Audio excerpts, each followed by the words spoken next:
ഇന്നത്തോടു കൂടെ നമ്മുടെ third trimester photoshoot എന്നുള്ള പ്രഹസനം അവസാനിപ്പിക്കുകയാണ്.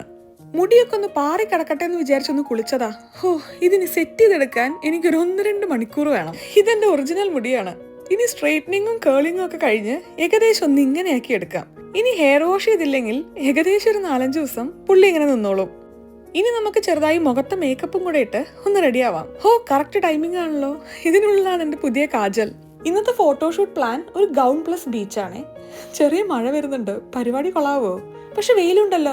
കുറുക്കന്റെ കല്യാണമായിരിക്കും.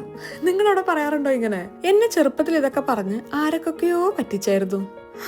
ആ വിഷമത്തിൽ നമുക്കൊരു 3 ലിപ്സ്റ്റിക് മിക്സ് ചെയ്ത് നമുക്ക് വേണ്ടൊരു ഷെയ്ഡാക്കാം. പിന്നെ ഇതാട്ടോ നമ്മുടെ ഇന്നത്തെ ഗൗൺ. ഇതുവരെ ട്രൈ ചെയ്ത് നോക്കിയിട്ടില്ല, കൊള്ളൂന്നാവോ? ഇന്ന് രാവിലെ മുതല് ഞാനും വിഷ്ണുവും വലിയ കാരണങ്ങളൊന്നും ഇല്ലെങ്കിലും ചെറിയൊരു കോൾഡ് വാറിലായിരുന്നു. ഉച്ച കഴിഞ്ഞപ്പോക്ക് കോൾഡ് മാറി നല്ല ഹോട്ടായി. അതിന്റെ ഒരു ക്ഷീണം നമ്മൾ രണ്ടുപേരുടെ മുഖത്തുണ്ട്. ഡ്രസ് ചെയ്യുന്നതിന്റെ ഒരു 10 മിനിറ്റ് മുന്നെയാണ് കോംപ്രമൈസ് ആയത്. അതുകൊണ്ട് ഈ ഫോട്ടോഷൂട്ട് നടന്നു.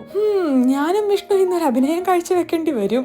അങ്ങനെ ക്യാമറാമാനെയും ലൈറ്റ് ഗേളിനെയും ലൈറ്റ് ബോയിനെയും ഒക്കെ പിക്ക് ചെയ്ത് നമുക്കിനി ബീച്ചിലോട്ട് പോവാം. ഇവിടെ എത്തിയപ്പോ ഒടുക്കത്തെ തണുപ്പും കാറ്റും. പക്ഷെ ഒരു 15 മിനിറ്റില് സഞ്ജേട്ടൻ നമുക്ക് കുറച്ച് ഫോട്ടോസ് സെറ്റാക്കി തന്നു. അതൊന്ന് കണ്ടാലോ?